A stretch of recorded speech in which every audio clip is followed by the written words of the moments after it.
The Red Lion Knights of the Rojas Empire are known for being really hardworking and fair, since they don't care whether someone is a man or a woman. They protect the royal family whenever there's an invasion or rebellion. Their reputation is so scary that neighboring countries are afraid of them. The person who really adds to their scary reputation is Kalia Taxgate, the brutal commander of the Red Lion Knights.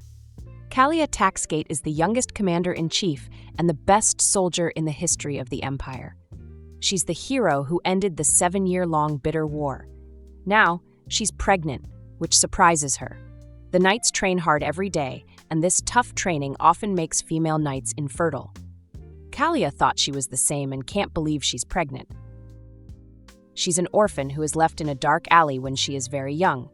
To survive, she eats trash and scraps. But surprisingly, this doesn't stop her from growing strong and healthy. When Kalia was just 6 years old, she did something amazing. She saved a little duke who had been kidnapped.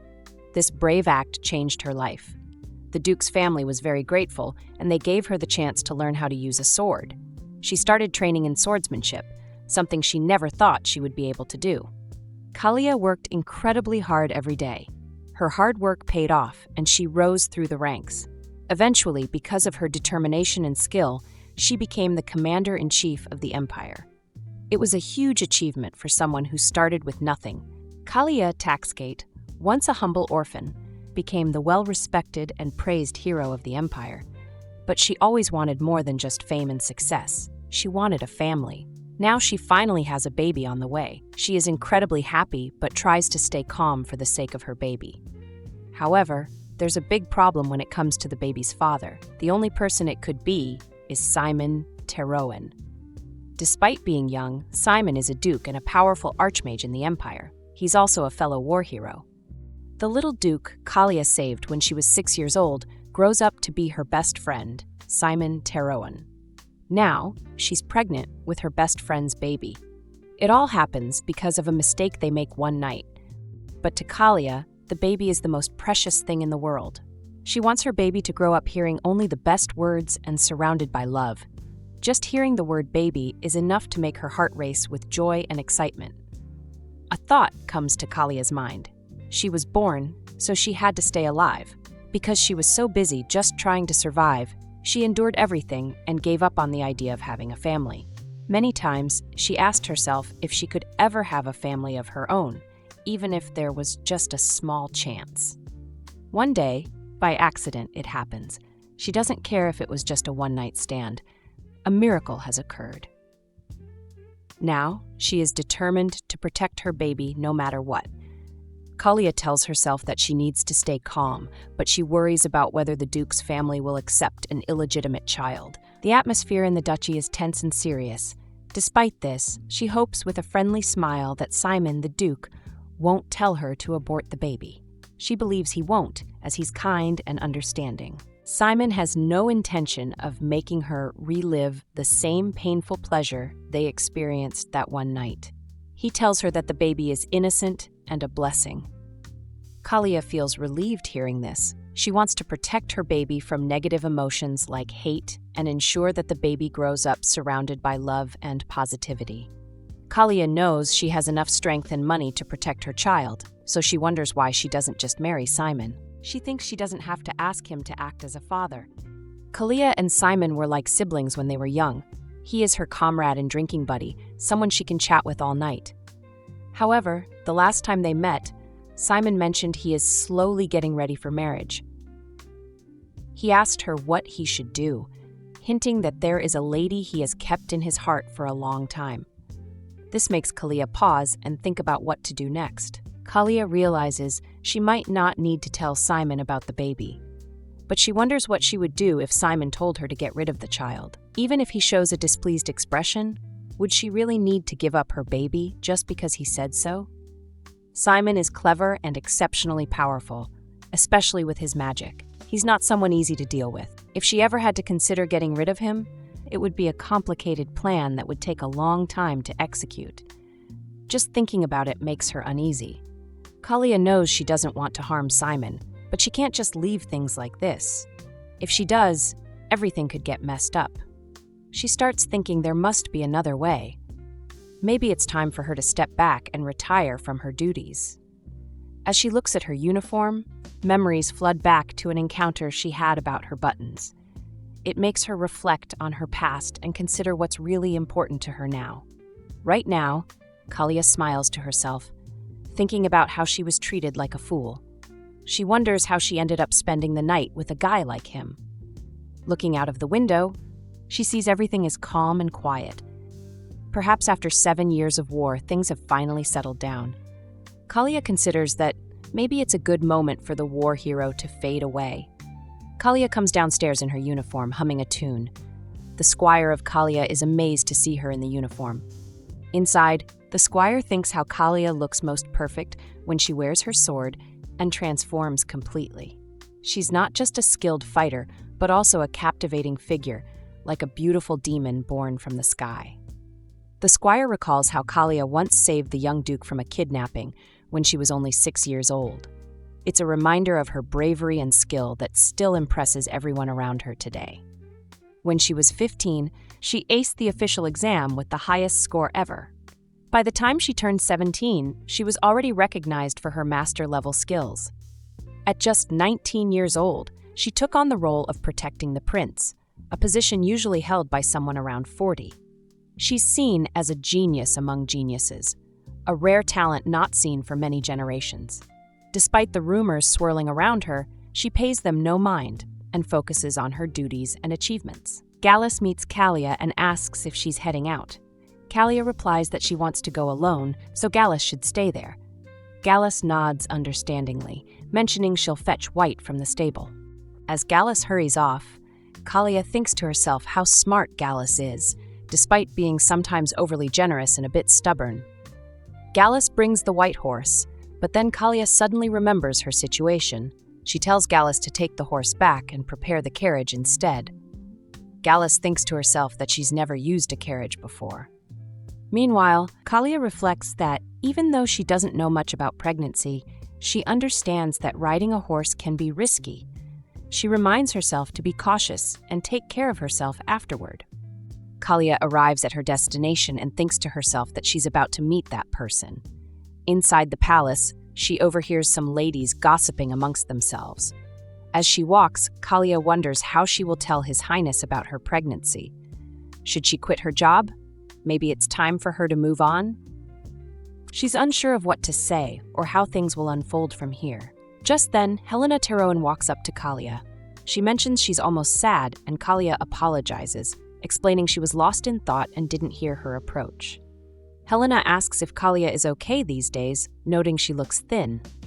Helena gently touches Kalia's face. Kalia thinks to herself that Helena, with her dark blue half-elf heritage, retains her beauty even though she's over 40 years old. One of the ladies mentions hearing from Kalia that Helena looks just like her mother. Helena confirms this proudly, mentioning that both the general and the shaman are sources of pride for their family. Despite being such a beautiful girl, Helena admits she was quite careless when she was younger. The conversation shifts to the famous story of friendship between shaman and Kalia, highlighting their bond that is well known among the people.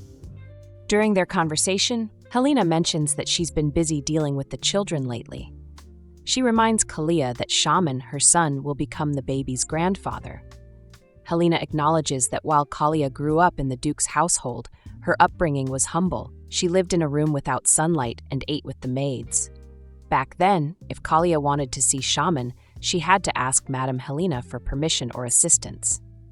It's a moment of reflection on their past and how their paths have intertwined over the years. In their discussion, they ponder which family would need permission to meet the emperor. Kalia reflects that as a child, she didn't come from an important clan. However, with the Duke family's backing, her current position is secure. They simply need to stay near each other in crowded places. Kalia thinks it's amusing how some might see this as a joke, but it's not something difficult for her to manage. Kalia thanks Helena for her concern and says she'll visit when she has time. Helena assures her to remember the promise and mentions her talk with Princess Michelle is taking longer than expected, apologizing for keeping Kalia waiting. Kalia smiles and hopes Helena had a good conversation. Helena confirms it was pleasant and says goodbye as she leaves. Each wife wants to flaunt her stylish clothes, adorned with beautiful lace. But despite their efforts, none can outshine Helena. She's unmatched in beauty, and even her social circle can't help but admire her. In Raymond Roxas's office, the prince talks to Shaman about an idea. He suggests what would happen if Shaman opened the window suddenly. Would the flying documents return immediately? Shaman uses his magic to neatly arrange the papers, impressing Raymond. Raymond wonders aloud why Shaman uses such powerful magic just for organizing paperwork. He thinks it might be a waste of Shaman's incredible talent. Deep down, Raymond empathizes with the frustration wizards must feel when their abilities aren't fully utilized. He admits he sometimes feels envious of their powers, even though they can also be overwhelming. Raymond asks Shaman why he suddenly returned from his holidays and came here. Shaman replies that he must have come to see Kalia. Something happened about 2 months ago, right after Kalia's victory party. Since then, Shaman has been acting strangely excited. He used to be distant, but now he gets nervous whenever he sees Kalia. Shaman reassures Raymond that he's probably worrying over nothing. On the other hand, Kalia has been her usual self for the past 2 months, unchanged by whatever happened after her party. Shaman tells Raymond that he really wants to meet Kalia but needs permission or an excuse like a business trip to see her. He hopes everything goes smoothly. Raymond jokingly tells him not to use his office as a meeting place for romance. Shaman agrees and says he's leaving now to avoid getting involved in office matters. Just then, Kalia's presence is announced outside. Shaman quickly exits through the window, saying he's making a dramatic exit to go meet her. It's a spontaneous and somewhat playful moment as Shaman navigates his feelings and plans to see Kalia. Raymond thinks to himself that it's a bit unfortunate, but he owes his current position to his ambitious cousin and Kalia. Only those who have reached a certain level of understanding can truly shine. For the Empire to progress, Shaman's magical abilities are crucial. Similarly, Kalia's bravery and dedication have been invaluable to the Empire. Despite any personal feelings Raymond may have about Shaman or Kalia, he acknowledges their importance. Shaman has risked everything for Kalia, and Kalia has risked everything for the Empire. Kalia walks into the office and greets Raymond. He mentions that today is a holiday and asks her why she's here. Kalia replies that she's come to request retirement. Raymond drops his pen and smiles, saying he thinks he just heard something strange. Kalia insists that he heard right. She wants to retire as soon as possible. He stands up, puzzled, and asks her what she means. Walking up to her, he looks concerned, and she holds his arm, asking if he's okay. He reassures her that he's fine and asks why she's suddenly making this decision. Kalia explains that she wants to take a break and retire from her current position. Raymond suggests if she needed a vacation, she could have simply asked him. However, Kalia clarifies that she wants to retire altogether, not just take time off. Raymond tries to understand her reasons. He asks Kalia if she has ever wanted to go on a long trip and where she wants to go. Kalia hesitates but says it's all right. However, Raymond presses on, asking if it's because of Shaman. He questions how their relationship ended so quickly in just a month or two. Internally, Kalia acknowledges that it's true their relationship didn't last long, but her decision isn't solely about Shaman. She reflects that her future is already planned out, and she can't even tell Raymond that she's pregnant with Shaman's child. It's a moment of hesitation and complexity. She tells Raymond that she needs time to find peace.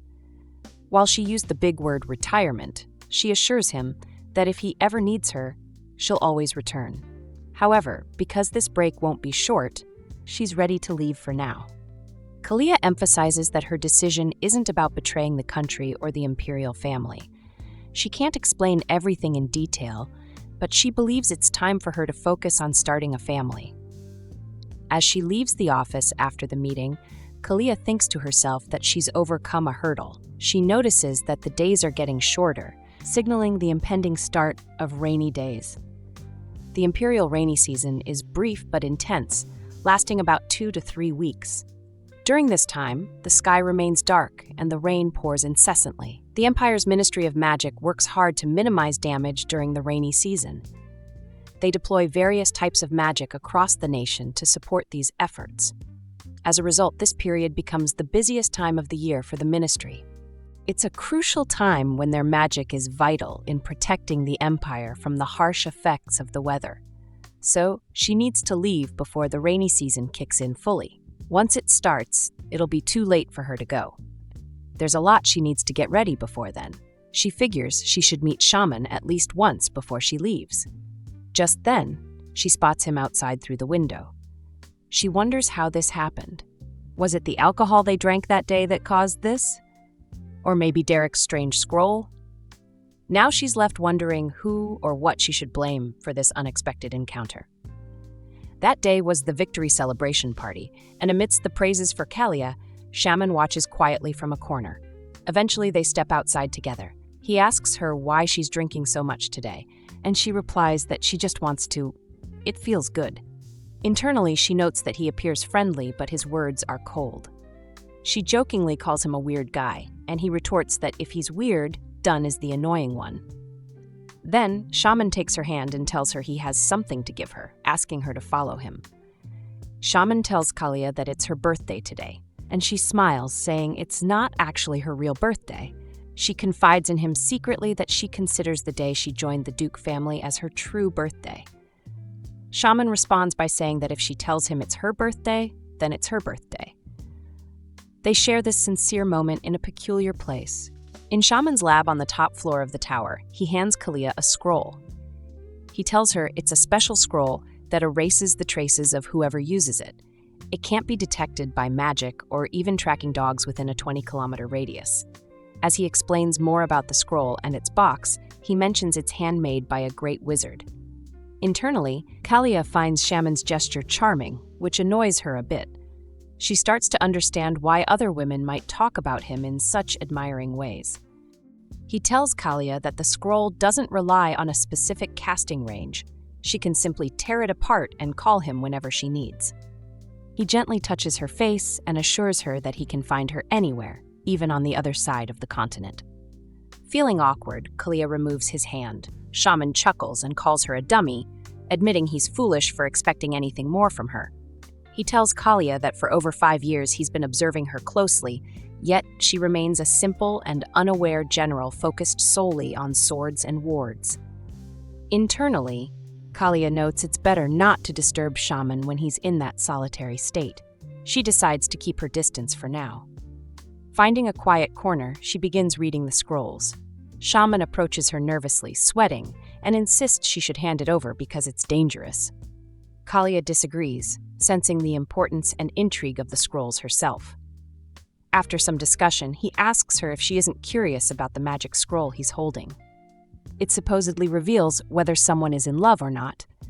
He explains that if she tears it apart with someone she cares about, something amazing will happen. When you're with the person you love, your heart races uncontrollably. For example, he admits feeling almost crazy with the desire to kiss her. He's touched it so much that his white skin now shows red handprints. Just thinking about closing the gap between their lips makes him yearn to take it further. It's a moment charged with tension and emotion as Shaman tries to convey the scroll's significance to Kalia. As Kalia pours herself a drink, she comments that this isn't like the rough battlefield where such radical expressions are common. Shaman asks for an explanation, wondering if he sounded rude or if she misunderstood his intent because she found it playful. Kalia shouts back, denying it, and accidentally drops the scroll. Shaman picks it up and explains that it's a tale that unfolds when two people who care deeply for each other tear the scroll apart. Otherwise, it's just a piece of paper, so there's nothing wrong with handling it carefully. He tells Kalia she has some skill in mental magic and asks if she can simply brush it off. He's actually wondering if the scroll already works and suggests finding someone to test it with. He jokes about their rock-solid life as generals and suggests they personally experiment with it. He reassures her there's nothing to worry about. Kalia declines, saying she doesn't want to because she sees no reason to do it. He then asks her if she likes him, just curious if something might happen. She replies by telling him to tear the scroll and see what happens. She wonders to herself if being around Shaman will affect her emotions. After a while, Shaman asks her why she's acting this way. He touches her hand, asking if her eyes hurt, but she pulls her hand away. She starts recalling what he said earlier and feels confused about her feelings. Suddenly, she decides to leave. Shaman tries to stop her, but she tells him to be quiet. She quickly mounts her horse and rides away. It's a moment filled with tension and uncertainty as Kalia grapples with her thoughts and the interaction with Shaman. She returns and grabs his shirt, demanding that he decode the scroll quickly. He responds, saying it's impossible. Then, unexpectedly, she kisses him. It's a sudden and surprising moment between them. Right now, Kalia thinks to herself that even if she doesn't voice it out loud, the life growing inside her belly is proof enough.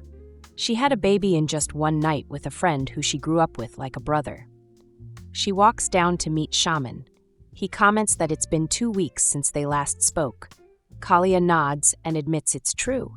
He remarks that she managed to handle the situation quite well.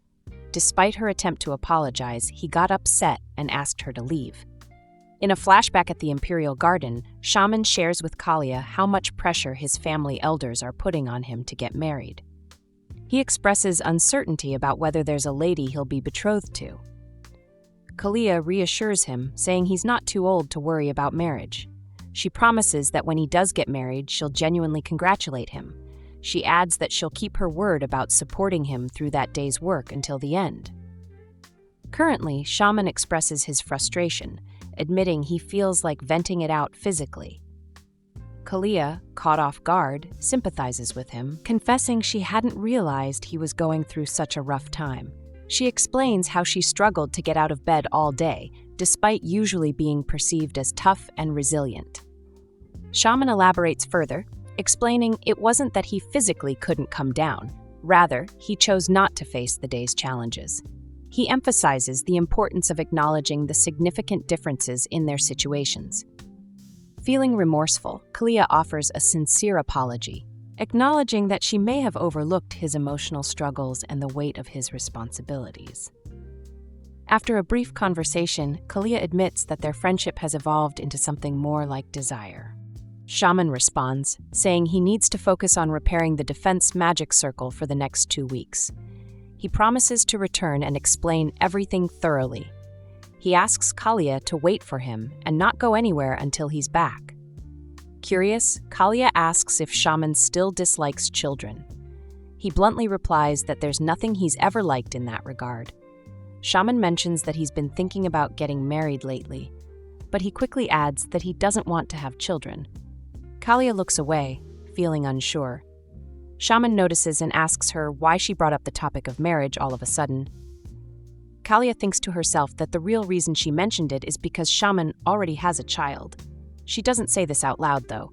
Shaman then says he needs to leave and that he'll go first. As Shaman walks away, Kalia thinks again about the child. She decides that, for Shaman's sake, it's best not to talk about the child at all. Shaman thinks to himself that Kalia is really silly. He holds a small jewelry box with rings inside and smiles.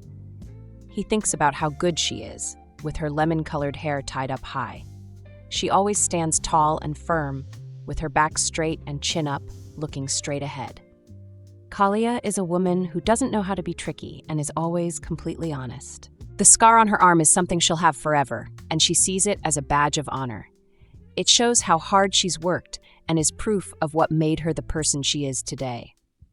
Some foolish nobles mockingly call her Iron Lady Kalia, but their words don't bother her. She walks proudly, head held high, ignoring their sarcasm. Shaman sees all the scars on her body and feels a strong urge to protect her. Flashback to the morning after their one-night stand, Shaman wakes up and notices Kalia is gone. He thinks to himself that after what happened yesterday, there's no way she could have overslept. When he goes down to the tower lobby, a lady is waiting for him. She says, "Finally, you're here. I've been waiting so long I almost finished the book I brought, and it's the only one I have with me." As he looks at her, he remembers seeing her at the victory party. He thinks back to Raymond introducing her as the third princess of Ains. She explains that she saw General Kalia leave a little while ago, so she decided to wait, thinking Shaman would come down soon too. She smiles and asks if he can guess why she's been waiting for him. Shaman, feeling puzzled, says he has no idea. The woman introduces herself as Princess Luina of Ains. She takes a deep breath and then, with a serious look, says she has something important to ask him. Luina then says, "I am here to propose marriage to you. Will you marry me?" Shaman is taken aback and doesn't know how to respond. He stands there, stunned, as he tries to process what she just said. Shaman thinks to himself that what started as a pleasant morning has suddenly become really annoying. He tells Luina that while her proposal is nice, he can't accept it and must decline. Luina, now angry, yells, asking if it's because of Kalia. She says that early in the morning she saw Kalia coming down from his room. It was too early for just a casual visit from a friend. She says she understands the situation now. She adds that no matter who he has met in the past, she has no intention of blaming him for it.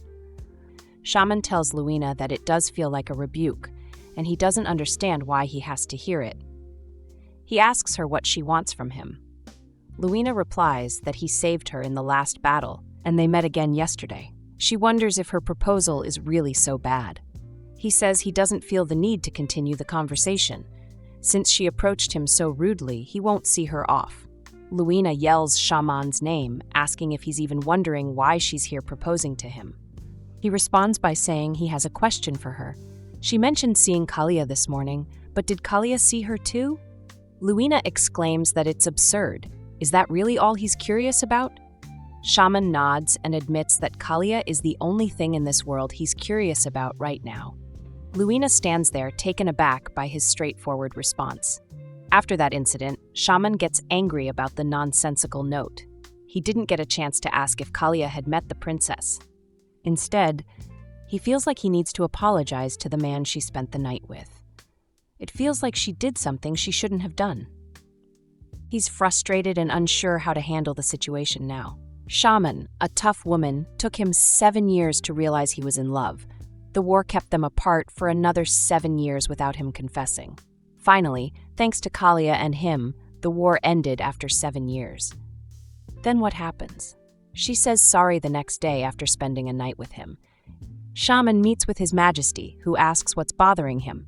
He wonders if there was a fight with Kalia, but His Majesty says no. Instead, there's a marriage proposal for Shaman from Nathan. They offer to fund the war in exchange for a future queen. Shaman feels confused by the proposal, unsure of what to do. He tells His Majesty that if he doesn't like it, he can refuse. Alternatively, he could think of something to make Nathan reconsider his offer entirely. His Majesty thanks Shaman for his input and mentions he wants to respect his cousin. Curious, Shaman asks about his earlier conversation with Kalia. Raymond shrugs it off, saying it was just about military personnel rights, nothing serious. Shaman reflects inwardly that no matter how close he is to Raymond, everything shifts when Kalia enters the picture. Raymond suggests to Shaman that if he's so curious about everything regarding Kalia, why not use a little magic to find out? Shaman replies that it's okay, he doesn't need any silly tricks. He mentions he has something to research, so he'll leave first. Raymond then brings up Shaman's upcoming business trip tomorrow and the day after, advising him to take care. He adds that he's sure Shaman will feel a bit bored without him around. A few hours ago, Kalia is struggling to figure out how to put on a shirt. She asks for help, and someone nearby calls her name. She marvels at how well a dress fits her and comments on its beauty compared to her usual uniform. Grateful for the assistance, Kalia thanks her helper sincerely. Despite finding the dress uncomfortable, she acknowledges its stunning appearance. She privately thinks that without help, it would have taken her hours to get ready. Her assistant Humming reassures her it's part of her job to assist Kalia. Humming is known for her cheerfulness, despite having lost her entire family to the plague. Kalia appreciates her loyal support. Before leaving, Kalia reflects on the need to find another competent commander-in-chief. Humming discusses with Kalia about what she witnessed earlier. Despite the Emperor's impending visit, Humming reassures Kalia that she serves her, not just the Emperor. Kalia agrees that she needs Humming's assistance for the outing. Humming expresses gratitude and mentions she'll tidy up her clothes before they leave. It's been 8 years, Kalia muses to herself.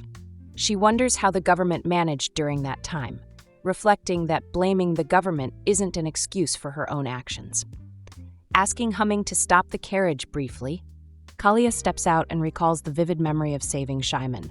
However, memories from before that moment are fuzzy, like mist. She struggles to recall how she survived in a dark alley.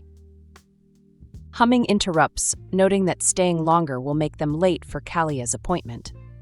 Concerned, Kalia exclaims in realization and quickly returns to the carriage to continue their journey. They arrive at a quiet pub during off hours. Humming remarks that their contact hasn't shown up yet.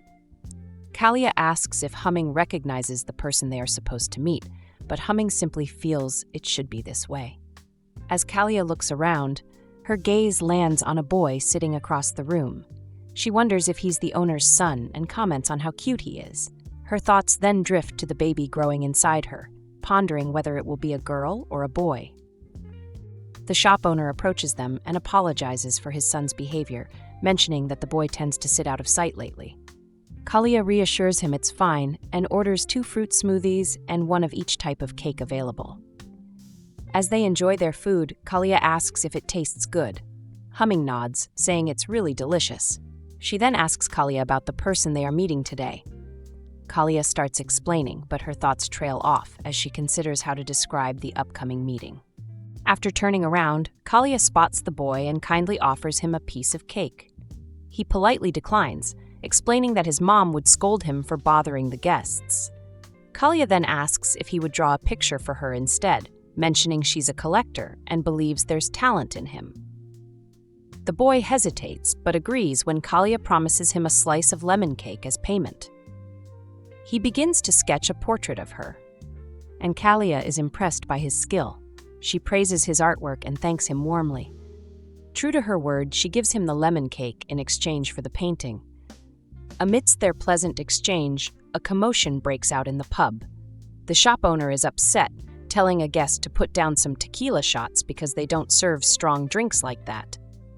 Humming, curious about the disturbance, asks what's going on as they observe the scene unfolding. Without tequila, the shop owner insists the guests should buy what she offers, but they refuse. Threatening to call the guards, the owner faces backlash from an angry guest who strikes her. Her son calls out in distress, prompting other guests to summon the guards, fearing a brawl that could shut down the place for months. Another man intervenes, pleading for calm, but the situation escalates as the guests, identified as the Frenzy mercenaries, demand alcohol and assert their status as the top mercenary group. Suddenly, Kalia steps forward to confront them. The man is startled and mocks her, questioning where she came from and mocking her bravery. Ignoring his taunts, Kalia swiftly strikes him with a fork, causing him to cry out in pain and order his comrades to attack her. As the situation escalates, Kalia remains resolute, criticizing their lack of security and challenging them further. She continues to retaliate against their aggression, delivering blows and teaching them a lesson in consequences. Meanwhile, Humming protects the shop owner's son, ensuring he remains safe amid the chaos. The man demands to know who Kalia is, questioning if she's with the wind-haired mercenaries. He threatens to call the guards, prompting Kalia to suggest he leave peacefully instead. As he tries to flee, she stops him, emphasizing the presence of a child and her desire to avoid violence. Kalia urges him to appreciate the chance to leave unharmed, seeking to resolve the situation calmly. The boy rushes to his mom, checking if she's okay. She reassures him and comforts him as he cries in relief. Meanwhile, Kalia silently regrets not taking harsher action against the troublemakers and urges her driver to leave promptly. The shop owner expresses gratitude to Kalia for her help and apologizes for the mess caused by the incident. Kalia reassures her it wasn't her fault and promises to file a restraining order with the guards against the troublemakers. The shop owner mentions her concern about Dr. Alan Macker, who had a medical appointment but fainted unexpectedly. Curious, Kalia asks for more details about Dr. Alan Macker. Kalia returns to retrieve the picture drawn by the boy and asks for his name. He introduces himself as Clark. Kalia then imparts some advice to him, saying that to protect someone he loves, he needs to be either very smart or very strong. Clark admits he's not sure about being smart, but expresses interest in becoming strong enough to defend himself. Kalia suggests he attend the Taxicate Knight Academy and use the name Josiah Terroan when enrolling. She explains that mentioning this name will help him get into the right classes that suit his abilities and goals. The shop owner wonders who Kalia is suggesting for the academy. She knows it's not an easy place to get into. Kalia raises concerns about Clark's commitment, noting that the classes will keep him away from his mother for a long time. She asks Clark if he's prepared for that. Clark seeks his mother's permission, unsure of what to say. His mom considers his request and agrees, assuring him she'll pick him up later. Kalia reassures the shop owner that they'll monitor Clark closely and mentions the academy's strict standards. The shop owner is overwhelmed with gratitude and hugs Kalia, thanking her profusely for her help and concern.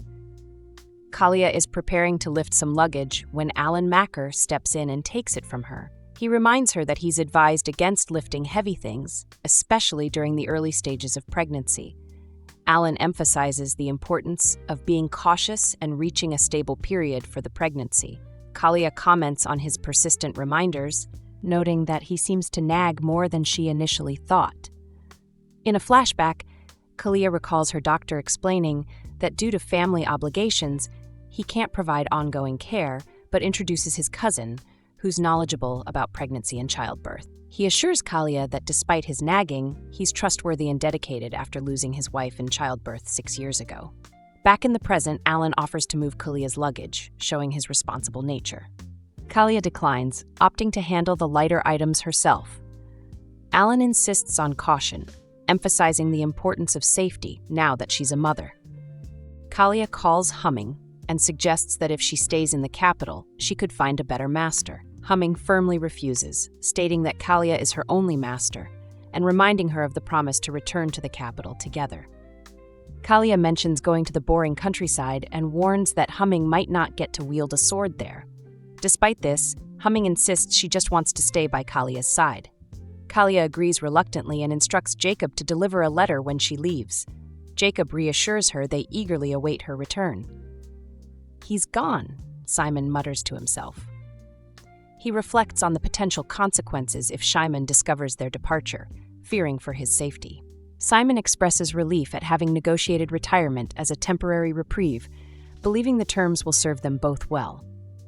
"Don't stay gone too long," he adds softly, bidding farewell to Kalia as she leaves.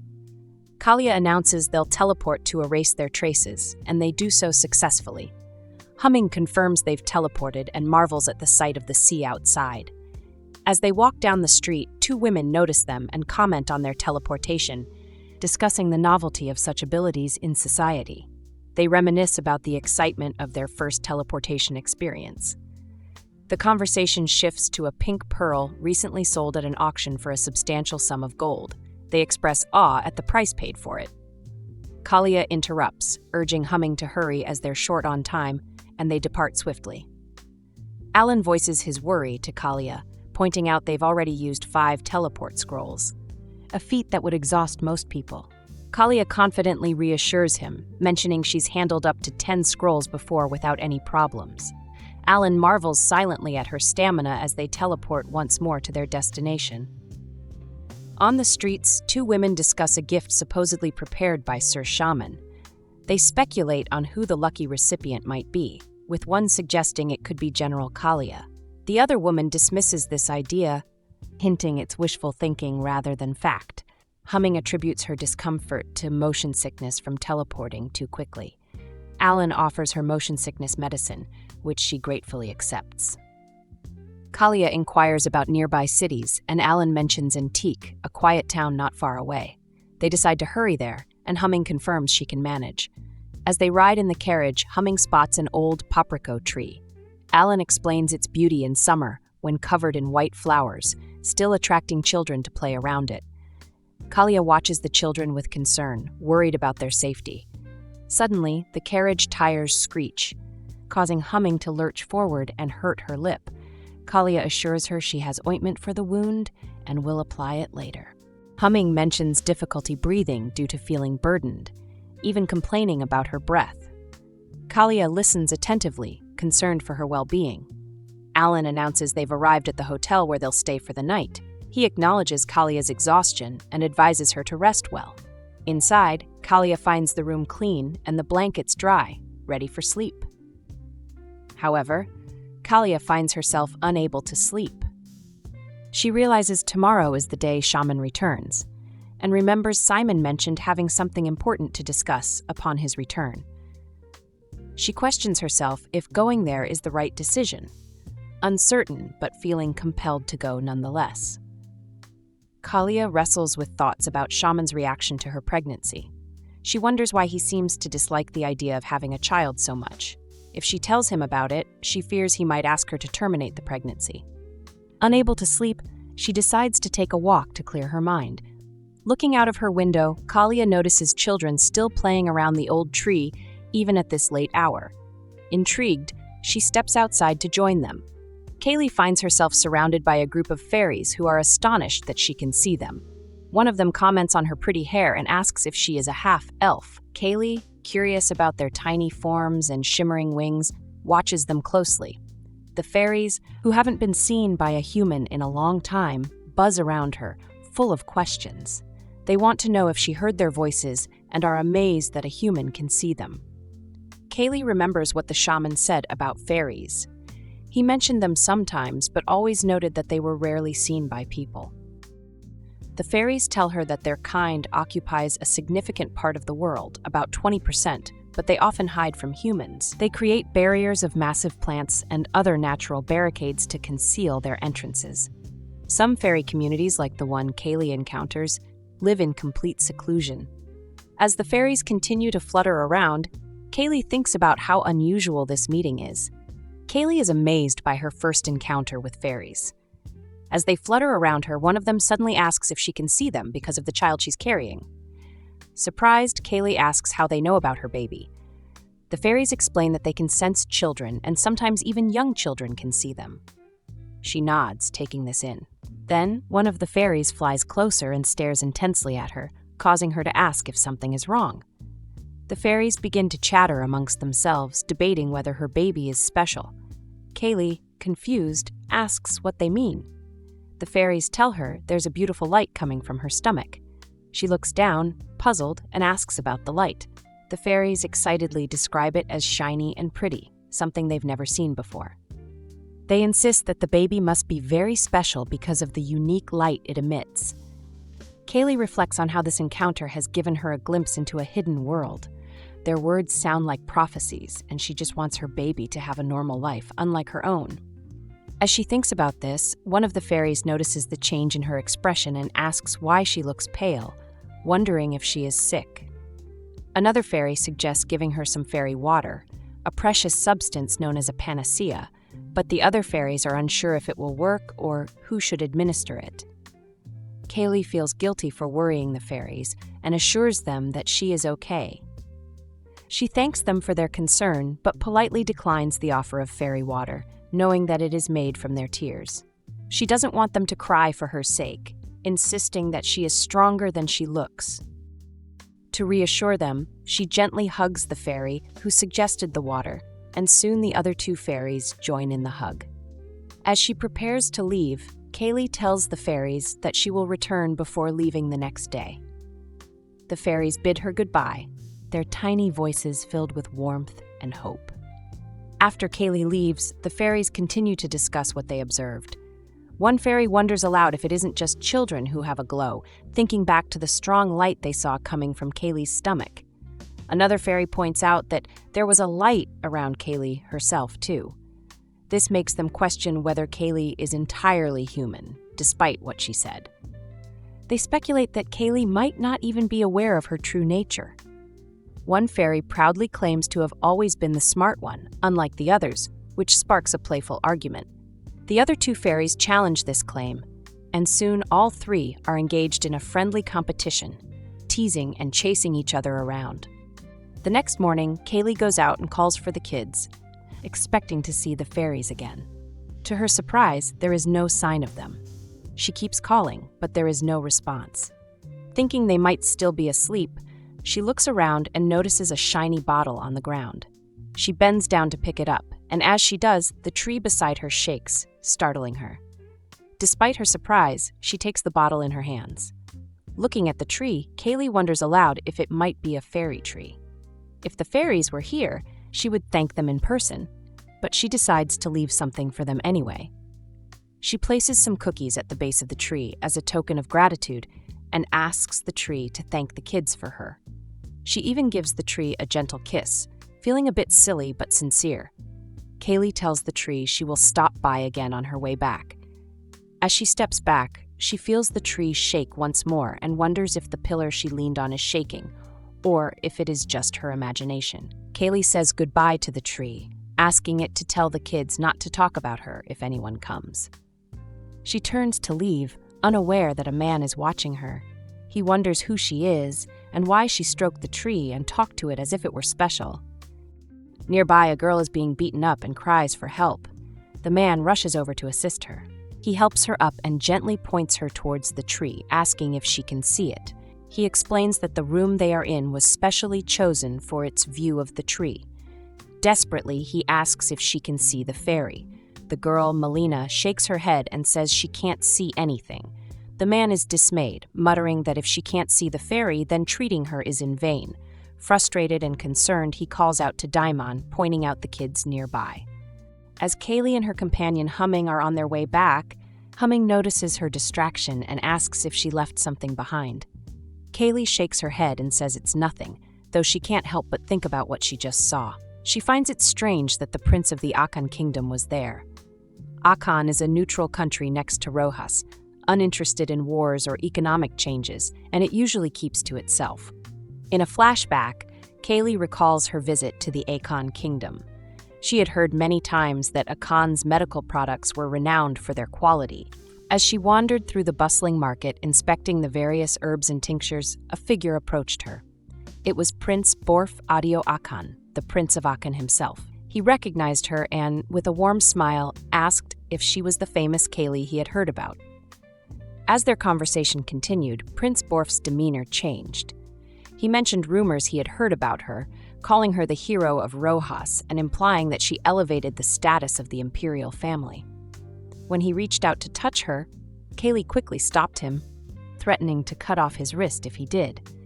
The prince laughed, mocking her sensitivity, and teased her about being a general. Kaylee retorted that she wanted to remove his hat herself, making her point clear. Suddenly, a flash of lightning lit up the sky, and the prince's expression darkened with anger. Kaylee knew immediately that it was the work of shaman, whose specialty was lightning magic. This realization prompted her to walk away, leaving the prince fuming and demanding to know who was responsible for the interruption. Back in the present, Kaylee is lost in thought about the encounter. Humming calls her name, snapping her back to reality. She asks Kaylee what she has been thinking about, sensing her distraction. Kaylee responds that she has a favor to ask and requests a moment to speak to Brick. Humming agrees, waiting patiently as Kaylee prepares to share her thoughts. Kaylee knows she needs to address the issue of Prince Akan. He seems dangerous, and she needs to secretly deliver a warning to Her Highness. As she contemplates her next move, a voice suddenly speaks from the bottle she holds. It's Brick. Brick's voice asks who she is, and Kaylee identifies herself. Brick then explains the magic in the bottle can change the mind of an opponent and insists that Shaman wouldn't go that far, clarifying that they're not even close friends, just acquaintances. Kaylee recalls a time when Shaman destroyed her mansion in a fit of rage over a missing friend. With Shaman back, there is no time to waste. However, Kaylee is aware that returning prematurely might make the prince recognize her, complicating things further. Decides it's best to leave as soon as possible. She informs Brick of her plan and adds one more request, asking him to relay a message to Shaman. Brick is confused, but agrees before the magic in the bottle dissipates. Kaylee turns to Humming and Alan, urging them to move out immediately. Sensing her urgency, they prepare to leave. Concerned for Humming's well-being, Kaylee apologizes for the rush, but Humming reassures her, trying to stay strong. With that, they teleport once again, leaving their current location behind. Kaylee and her companions have traveled 500 kilometers in a single day, a grueling pace that has left everyone exhausted. The constant travel is taking its toll on them. Despite their exhaustion, they press on, covering an additional 900 kilometers by carriage over the next 2 days. The relentless journey stretches their endurance to the limit. Every muscle aches, and the lack of proper rest weighs heavily on them. They pull up to a hotel and knock on the door. The owner answers and asks who they are.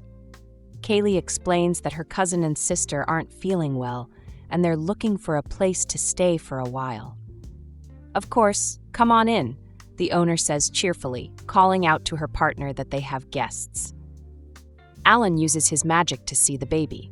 Fortunately, the baby appears healthy and quite big. He turns to Kaylee with a smile, asking if she thinks it's cute. Kaylee smiles back, curious about the baby's size. She asks Alan how big the baby is at this stage. He explains that everything looks good and mentions how relieved he is that Kaylee hasn't experienced morning sickness. Despite feeling healthy compared to other mothers, he reminds her to always be cautious and take care of herself. Looking into the future, Kaylee knows that everything she sees and hears can affect her baby. After Alan leaves, she starts to complain about feeling like she's being constantly scrutinized. She wonders aloud if this level of attention will continue even after the baby is born. Speaking softly to her baby, Kaylee apologizes, acknowledging that she had a rough day, but assures the baby she's not spoiled. She reflects on the events that led to Shaman's attack and questions herself if she could have prevented it. She thinks back to the moments with Simon, realizing how close they came to kissing. Kaylee recalls the night she spent with Shaman in the hallway, using a rope and the studio table. Thinking back, she realizes she shouldn't blame herself for what happened. Feeling warm inside, she decides to take a walk outside. The night air feels refreshing and cool as she steps outdoors. At the same time in Entric, Shaman visits the tree and gently touches it. He notices the slow recovery of the tree and acknowledges that magic alone isn't sufficient. Shaman believes the tree needs time and the right environment to heal properly. He reflects that only fairies created with joy and care can truly help the tree recover. Kaylee thinks about the letter she left behind for Shaman and how it might affect him. In the letter, she explains that it's the first time she's written to him in over 20 years. Reflecting on their history, she realizes the absence of letters between them was sad. She recalls the day they first met, when she saved him from being abducted, and how that moment shaped their fate together. Kaylee expresses her gratitude for Shaman's presence in her life and apologizes for leaving suddenly without saying goodbye. She compares it to the day they first met, when they followed fate's lead. Kaylee thinks deeply about her decision, knowing it affects both her and Shaman. She wants him to understand that she's doing this for everyone's benefit. Kaylee reassures him that he doesn't need to search for her because she'll return when the time is right, bringing many surprises with her. Adding a postscript to the letter, Kaylee apologizes again for the events of that day. She reflects on Shaman's qualities, expressing admiration for him. Shaman sits down, puzzled by the letter from Kalia.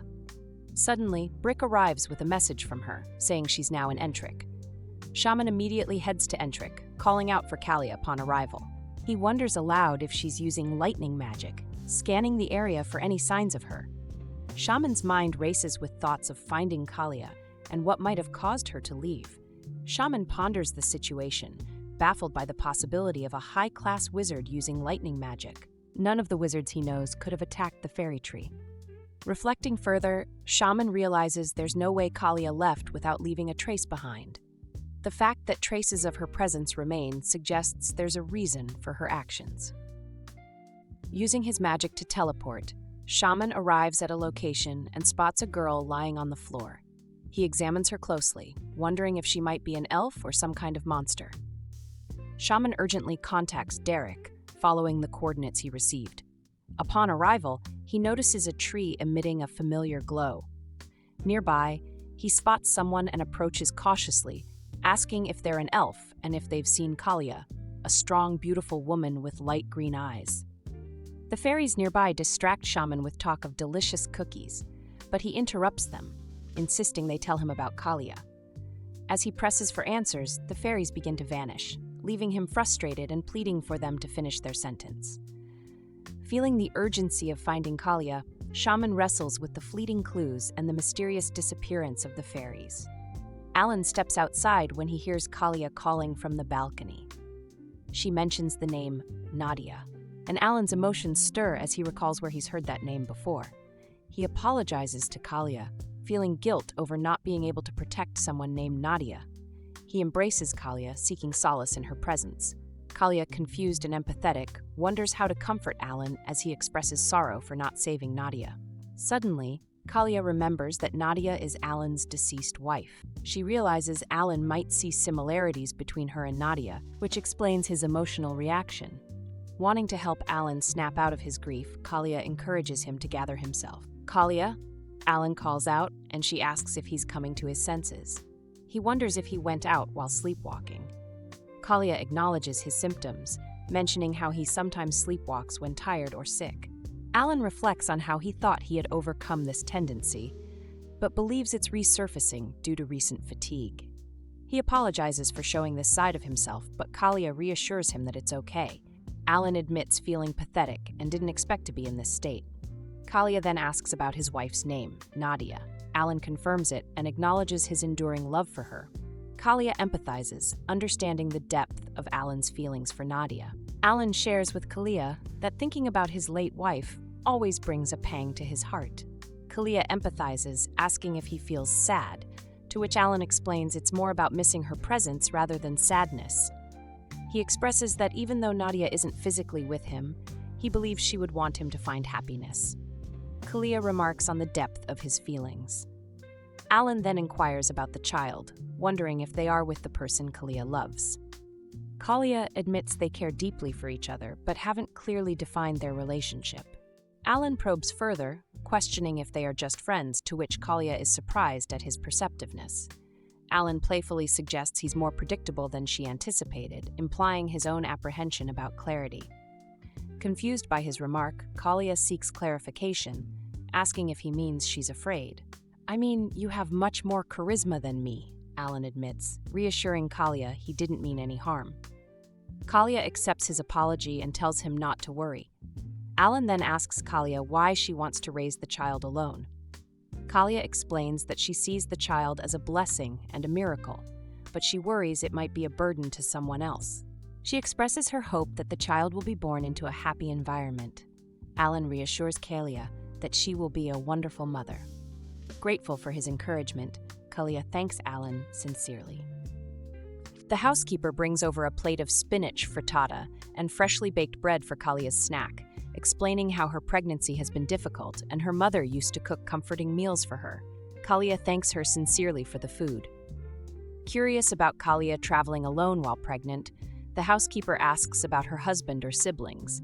Kalia hesitates, feeling uneasy that revealing too much might alert Shaman to her pregnancy. In her mind, she admits she's actually running away from her husband. Alan and Humming react with shock to Kalia's revelation. She explains how her husband was neglectful, obsessed with gambling and alcohol, and frequently unfaithful. His drinking often led to anger and conflict at home, which became unbearable for her. Kalia admits she reached a breaking point and decided to leave. The housekeeper, taken aback by the story, expresses her anger towards Kalia's husband. Kalia, however, takes responsibility, acknowledging her choice in marrying him despite the warning signs. She reflects on the hardships she endured, realizing the toll it took on her. Kalia asks if they can keep her whereabouts a secret if anyone comes looking for her. The housekeeper assures her that she'll keep quiet and pretend she doesn't know anything to protect Kalia. Grateful for their support, Kalia compliments the delicious bread the housekeeper made. The housekeeper insists on packing some for Kalia to take along. Kalia appreciates the gesture and accepts it graciously, despite initially declining. Meanwhile, Shaman frantically teleports from place to place in his search for Kalia. His thoughts are consumed with worry and frustration. He wonders why Kalia left without a word, questioning if he means so little to her that she could disappear so suddenly. The countdown of 3 remaining days intensifies his anxiety, and he feels on the verge of losing his sanity. Shaman arrives and is told to wait by the person he's meeting, who dismisses the servants. The man asks if Shaman has found Kalia yet, and Shaman responds with a terse no. The man reflects that things have become clearer since Kalia's escape, noting that even Shaman can't easily leave the imperial palace now. He mentions hearing about a suspicious body that looks like a fairy. Shaman, still uncertain about the details, confirms that nothing is certain yet. The man mentions that he's been receiving strange reports about a foreign nobleman who recently bought an ancient castle near the fairy's forest. He asks Shaman if he's heard about it. Shaman replies that it's just a rumor and that the nobleman supposedly likes to collect fairies.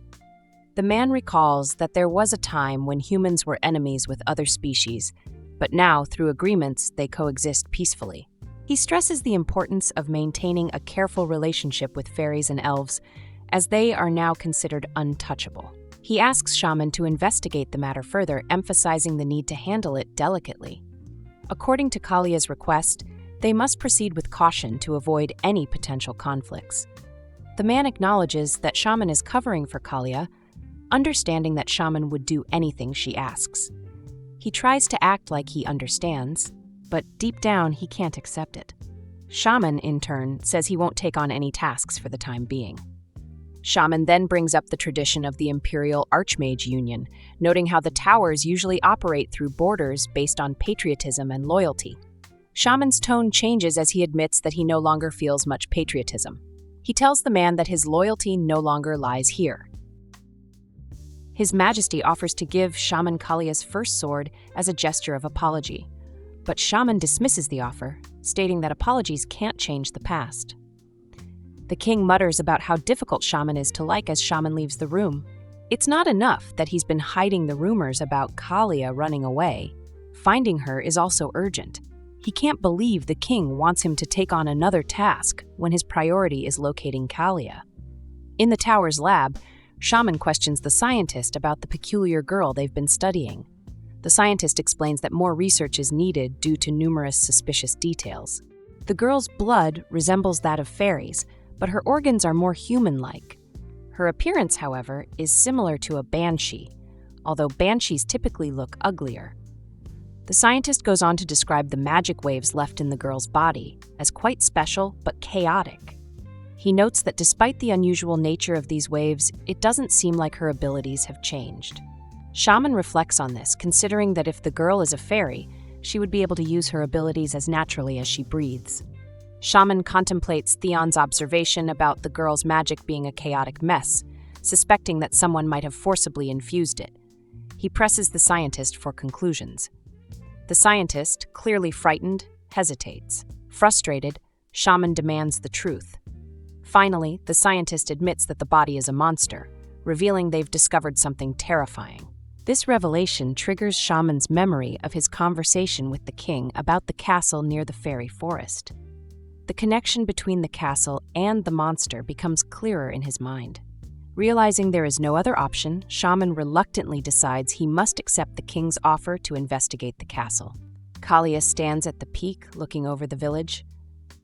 It's been 4 years since she last did this. Back then, she was expecting Simon's child. She never imagined she'd be back here again. Life always seems to pull her in different directions when she's awake, leading her to unexpected moments.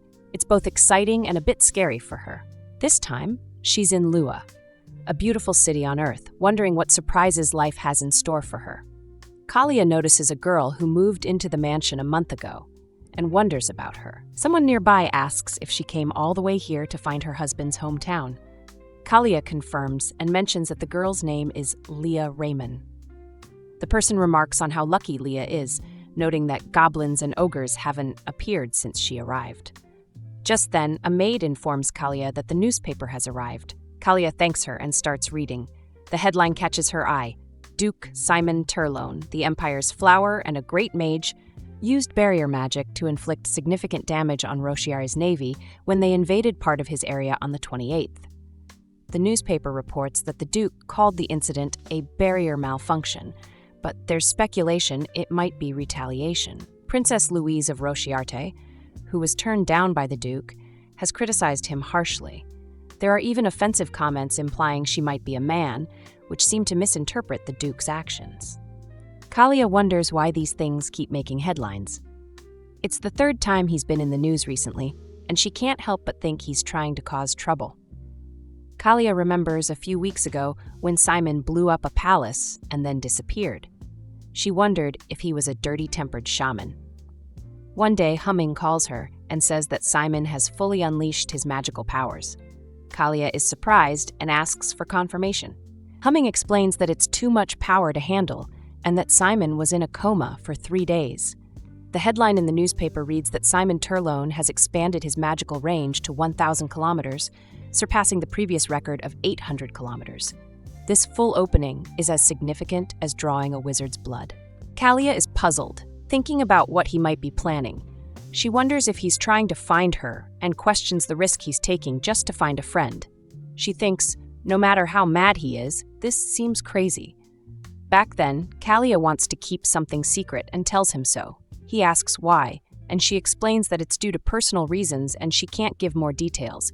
He questions if she would still refuse even under the prince's orders. Kalia responds that if he can take responsibility with her, she will gladly comply. However, he interrupts, saying he's afraid to ask for that kind of commitment. He then offers her a temporary retirement, but insists that if Simon finds her, she must return. He adds that he's made a lot of concessions and doesn't want any more trouble from her.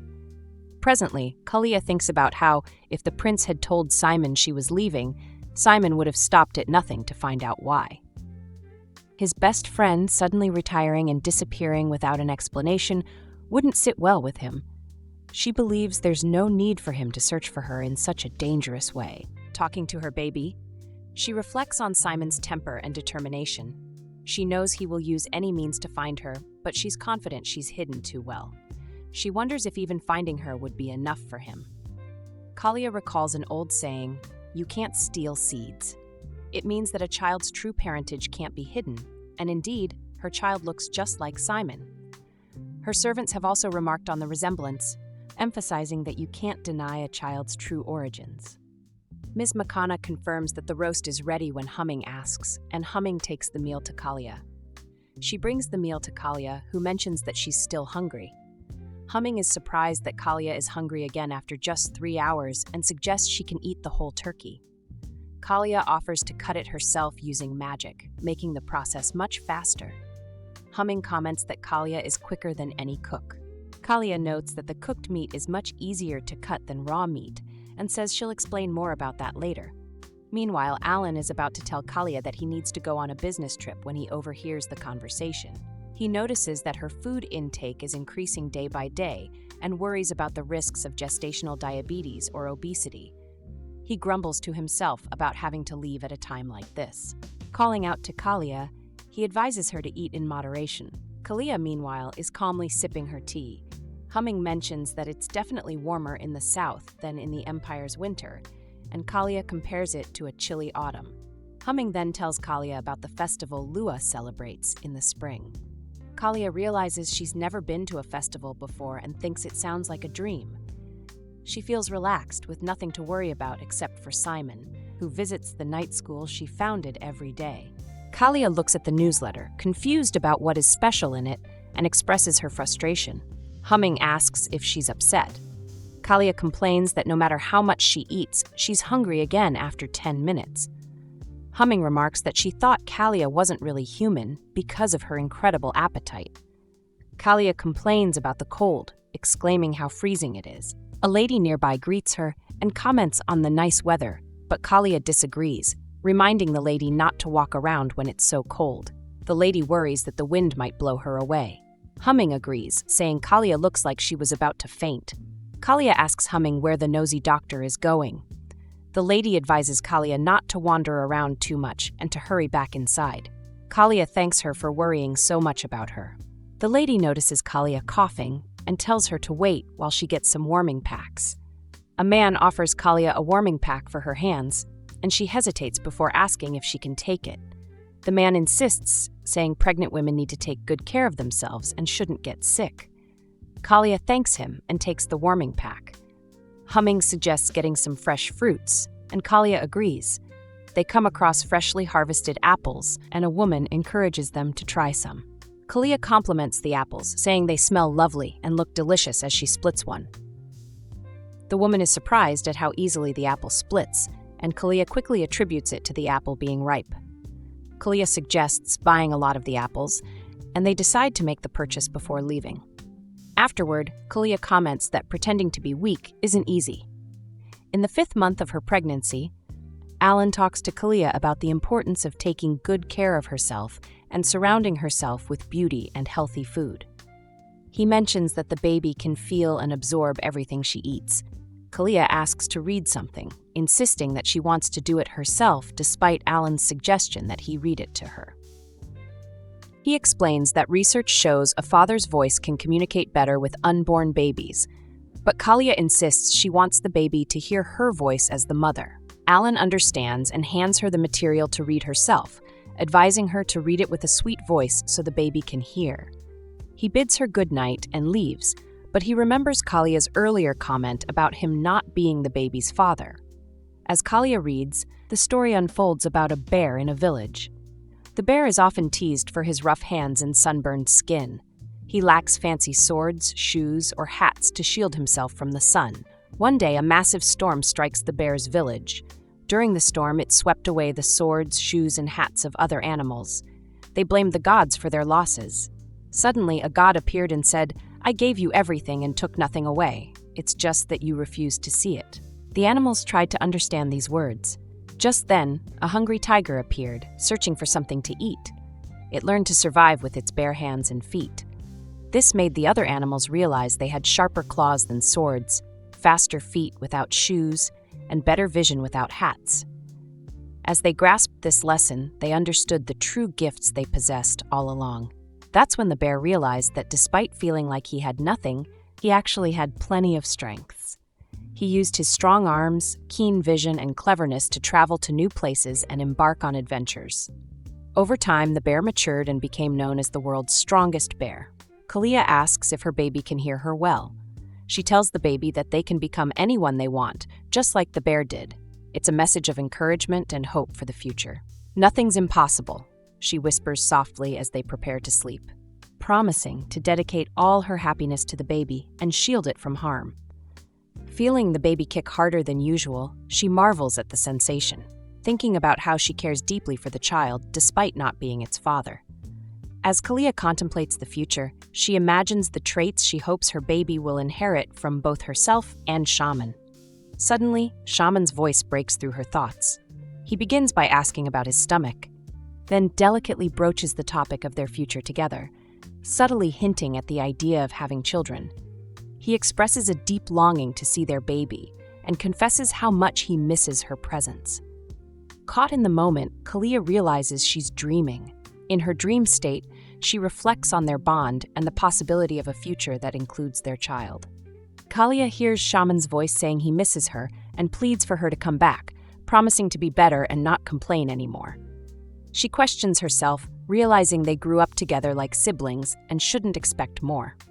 Despite this, she feels his warmth and senses his love realistically. She wonders if it's a dream, deciding it must be because Shaman could never love her like that. With that thought, she wakes up abruptly. Confused by the vivid dream she had in her pregnant state, Kalia exclaims about its strangeness and the impact on her noble status. She quickly rationalizes that it's likely just hormonal changes causing such dreams. Reflecting, she considers whether seeing Shaman's picture before bed influenced the dream. Feeling unsettled by her reaction, she apologizes silently to herself and decides to go downstairs. "Up early, Ms. Makana," Kalia greets her as they begin the day. "Good morning, Leah," Ms. Makana responds. Kalia complains about the noisy roads due to the gypsies passing through, making it hard to sleep.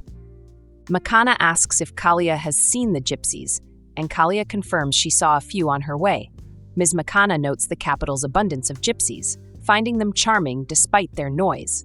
She offers to prepare meals early, but Kalia prefers to wait for everyone else. Understanding Kalia's preference, Ms. Makana suggests making grape juice instead. Thinking about Ms. Makana's family, Kalia recalls that she has 5 children. "I also brought some bread. Bought it on my way here," Ms. Makana mentions, finding it delicious. She suggests it as a good appetizer. Kalia thanks her and agrees to have some before the meal. Curious about Ms. Makana's family, Kalia asks if it's crowded at her house. Ms. Makana describes the scene. It's noisy and ear-splitting. The second child often argues with the third, while the youngest does whatever they please. The eldest isn't home much, and the fourth child tends to be nice, although they can get upset after arguments with Miss Makana's husband. Miss Makana notes their ability to get along well and asks if Kalia wants to inquire further. Kalia hesitates, mentioning that Ms. Makana has experience with motherhood 5 times over. She asks about dreams involving the baby's father, unsure if it's normal. Kalia admits it's her first time experiencing such dreams and feels embarrassed about it.